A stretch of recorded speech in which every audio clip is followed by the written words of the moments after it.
एक लड़का जो कि स्कूलिंग के दिनों में स्टडी में काफी एवरेज स्टूडेंट था एंड पूरा दिन दोस्तों के साथ सिर्फ गेम्स खेल के निकाल देता था, जिसके कारण उसके फर्स्ट बोर्ड एग्जाम में सिर्फ 58% मार्क्स आए थे। एंड फिर वो डिप्लोमा इंजीनियरिंग ज्वाइन करता है एंड देखते ही देखते 3 सालों में कुछ ऐसी स्टडी टेक्निक्स यूज करता है जिससे एग्जाम में 80% से भी ज्यादा स्कोर कर पाता है। और ये लड़का और कोई नहीं, मैं ही हूँ। और आज के वीडियो में कुछ ऐसी स्टडी टेक्निक्स बताने वाला हूँ जो कि इंजीनियरिंग जैसे टफ कोर्स में भी मुझे अच्छा खासा मार्क्स लाने में हेल्प किया है। बात है 2022 की, जब मेरा फर्स्ट बोर्ड एग्जाम खत्म होता है एंड मुझे रियलाइज होता है कि अच्छे से पढ़ाई ना करके मैं कहीं ना कहीं गलत कर रहा हूँ। एंड फिर मैं बोर्ड एग्जाम का रिजल्ट देखकर और भी डिमोटिवेट हो गया था, लेकिन उसके बाद मैं स्टडी को लेकर सीरियस हो जाता हूँ एंड मैं 12 ना करके डिप्लोमा इंजीनियरिंग जैसा टफ कोर्स को ज्वाइन करता हूँ। अगर तुम भी स्टडी को लेकर सीरियस हो तभी इस वीडियो को देखना। Number 1, create schedule. मुझे एक चीज तो समझ आ गया था कि अच्छे से पढ़ना है, लेकिन जब भी मैं पढ़ने बैठता था तब मुझे समझ ही नहीं आता था कि मैं कहां से पढ़ना स्टार्ट करूं। एंड आई एम श्योर ये प्रॉब्लम तुम भी फेस कर रहे हो। तो इसका सोल्यूशन तुम्हारे अगले 1 महीने का शेड्यूल सेट कर लो कि कब कौन से सब्जेक्ट्स को पढ़ना है,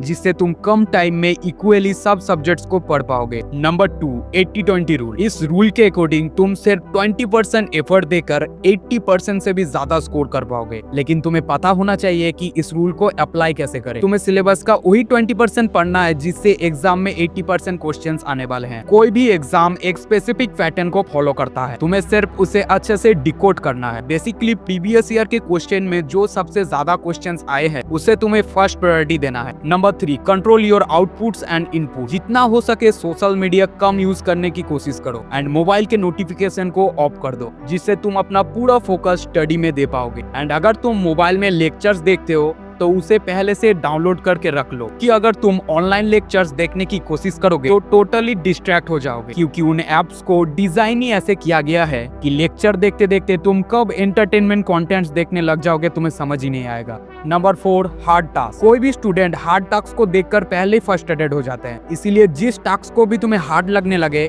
तो उसे बार बार प्रैक्टिस करो एंड रट्टा ना मार के उसके इंफॉर्मेशन को समझने की कोशिश करो। Number 5, reward system. किसी भी काम को खत्म करने के बाद तुम खेलने जा सकते हो या जो भी तुम्हें पसंद आए वो कर सकते हो, पर ध्यान रहे ऐसा काम मत करना जिससे तुम परमानेंटली डिस्ट्रैक्ट हो जाओ। रिवॉर्ड सिस्टम भी जरूरी है जिससे तुम मोटिवेट एंड फोकस होकर किसी भी काम को कर पाओगे। Number 6, perfect environment. एक बात हमेशा याद रखना, स्टडी के लिए एक परफेक्ट स्टडी जोन रखना बहुत जरूरी है। इसीलिए मैं लाइब्रेरी में जाकर पढ़ना सबसे ज्यादा प्रेफर करता था, क्योंकि अगर आप जब देखोगे कि आपका बगल वाला भी पढ़ रहा है तो ऑटोमेटिकली आपका ब्रेन भी पढ़ने के लिए मोटिवेट हो जाएगा। अगर तुम्हारे आसपास कोई लाइब्रेरी नहीं है तो तुम घर में भी पढ़ सकते हो, पर एक चीज याद रखना, स्टडी के लिए एक साइलेंस जगह चाहिए जिससे तुम स्टडी को और भी फोकसली कर पाओगे। Number 7, smart revision. एक चीज नोटिस करना, हम जो भी चीज पढ़ते हैं उसका 70% भूल जाते हैं सिर्फ 24 घंटे के अंदर ही। मतलब अगर आपने आज कुछ पढ़ा तो कल तक आप उसका आधा भूल चुके होंगे और सिर्फ आधा ही याद रहेगा। चलो मैं आपको एक फॉर्मूला बताता हूँ जिससे आपको याद रखने में मदद करेगा। स्पेस रेपुटेशन, मतलब एक शेड्यूल के हिसाब से रिवाइज करना। देखो इसमें बेसिकली आपको ये करना होगा, आपने आपका पूरे ईयर का सिलेबस तो कंप्लीट कर लिया, पर एग्जाम के टाइम पर आपको वो चीजें रिवाइज करने की जरूरत पड़ती है। इसीलिए बेहतर ये होगा कि फर्स्ट रिविजन आप 24 घंटे के अंदर ही करो एंड उसी सब्जेक्ट को 7 दिन बाद सेकंड टाइम रिवाइज करो। उसके बाद 1 महीने के अंदर अंदर थर्ड टाइम उस सब्जेक्ट को फिर से रिवाइज करो। बेसिकली इससे होगा ये,